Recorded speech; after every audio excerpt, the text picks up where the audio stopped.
Oke, selamat datang di presentation one take yang ke-46 ya.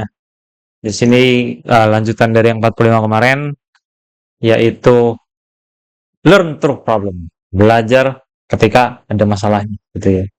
Nah, mungkin lo sepakat, mungkin lo enggak, tapi gue ngerasa gambar terus, apakah menjamin pasti makin bagus? Untuk saat ini bisa ya, bisa enggak ya, gitu.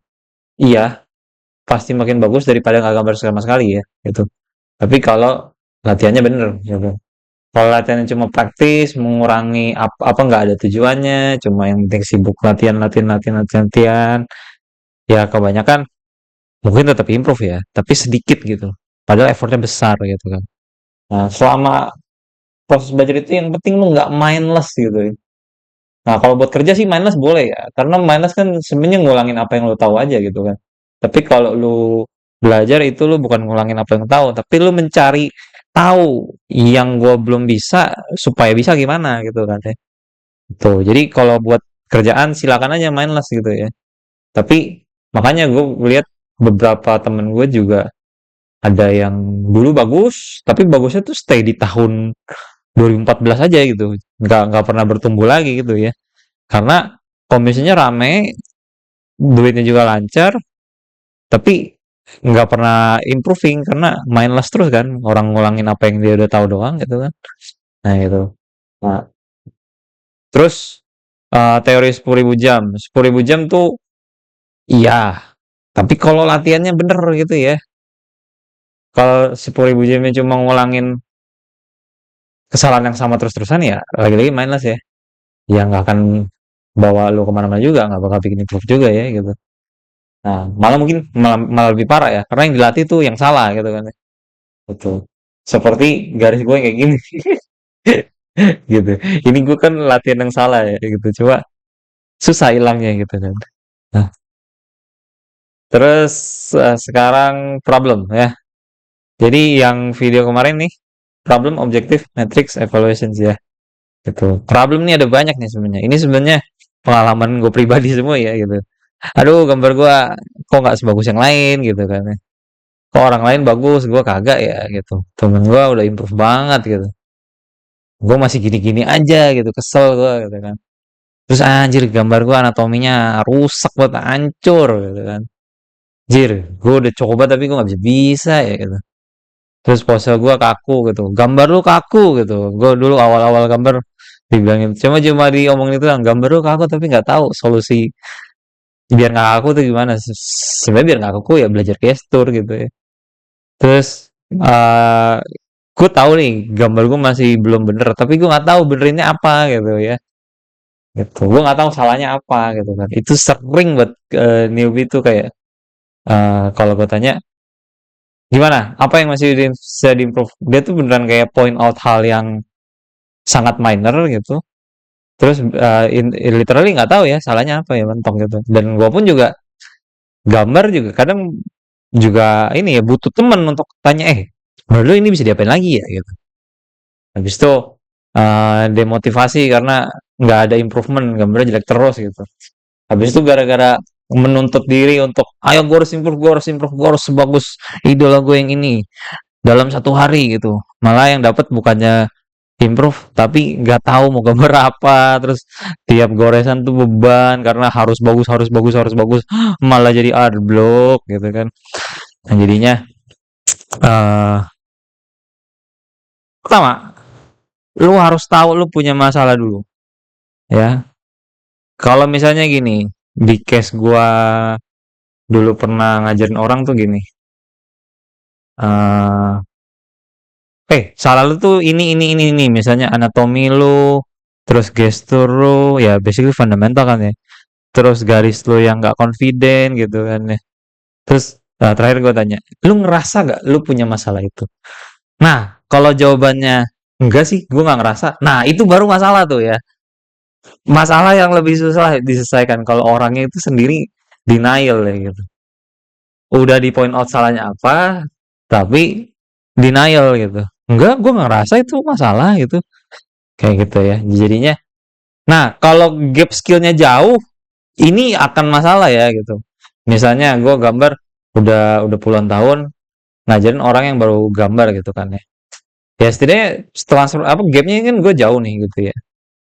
Jadi kemungkinan gue bener tuh lebih banyak ya gitu dibanding yang newbie gitu kan ya. Kayak gitu. Nah, tapi ketika lu udah skillnya mungkin dekat atau mungkin di bawah atau mungkin setara sama lu gitu ya, lu debatin sebenarnya boleh aja gitu. Jangan telan mentah-mentah juga gitu ya. Tetap harus kritikal juga gitu.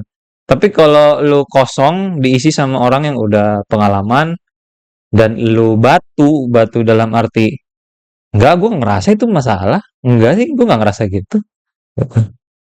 Nah, itu baru lebih susah tuh ngebenerin orang yang kayak gitu tuh. Ya. Jadi untuk nyelesain masalah lu harus tahu dulu masalah lu apa gitu. Ketika lu terima, oh ini masalah gua anatominya jelek, gua irian, gua kok nggak bagus-bagus, kok kaku gitu. Perspektif gua mencong-mencong gitu kan. Ketika udah diterima dulu nih, oh tata gua kurangi ini gitu. Baru bisa dicari solve-nya apa, solusinya apa gitu ya. Jadi jangan denial ya, jangan denial gitu. Nah, sebenarnya semua proses ini tuh akan lebih bagus kalau lu di ngajarin ya. Kalau lu punya mentor gitu. Tapi seperti awal-awal tahun gambar gua juga nggak ada mentor kan. Gitu. Mentornya datang dari kakak kelas gue, orangnya jago gambar loh. Tapi dia bukan guru dan pengalaman dia juga nggak lebih banyak dari gue pada saat itu. Cuma dia pun juga nggak jauh-jauh amat gitu kan ya, gitu. Jadi nggak bisa menyampaikan apa sih yang gue butuhkan dan apa solusinya gitu kan. Jadi itu semua datang dari mentor-mentor aja ya gitu ya. Mentor-mentor datangnya tuh dari senior yang sebenarnya juga sama nggak pengalamannya gitu kan. Gitu. Tapi kalau yang sangat pengalaman ini susah aksesnya gitu. Karena lu mesti bayar, mesti ikut kelas gitu. Atau mungkin lu mesti pandai bergaul sampai punya koneksinya. Habis itu mesti punya attitude yang nyenengin buat mentornya. Pokoknya nggak semua orang tuh punya akses ke sini gitu. Tapi mungkin dengan internet bisa aja kali ya gitu ya. Ya selama lu rajin nonton tutorial YouTube, terus dipraktekin juga ya. Jadi jangan cuma nonton doang, terus lu nggak malu bertanya sama orang yang lebih jago dari lu gitu. Mungkin ya aksesibel, cuma ya lebih lebih sulit ya dibanding punya direct mentor yang bisa lihat lu salahnya di mana. Oh ini benerinnya gini gitu kan. Nah jadi penting nih mentor dari course, dari community, dari inisiatif lu sendiri gitu kan ya. Nah gitu. Nah tapi kadang tuh gue juga ketemu nih orang udah punya akses mentor, tapi nggak bisa di feedback gitu ya. Salah satu masalahnya yang kayak gini ya. Lu ngerasa gak masalahnya ini ada di lu? Enggak, gue nggak ngerasa. Wah itu susah itu ya. Gitu. Nah, jadi kalau buat transfer ilmu yang skill gapnya jauh gitu ya. Misalnya tuh tahun pertama ditransfer ilmu sama orang yang mungkin udah 10 tahun gitu. Solusinya apa? Kalau udah ketemu guru yang bener nih ya, karena guru ada yang nggak bener juga ya gitu. Ada yang jelek juga ada gitu ya. Kalau lu ngerasa lu udah nemuin guru yang cocok buat lu dan lu ngerasa dia jauh lebih jago dari lu dan lu mau dengerin gitu. Semua transfer ilmu tuh bakal lancar kalau lu punya attitude ini ya. Nurut ya, mau denger gitu. Mau denger, buang ego, belajar yang serius, di feedback bukan tersinggung tapi langsung benerin gitu. Nah, biasa proses transfer ilmu ini akan lebih cepet gitu.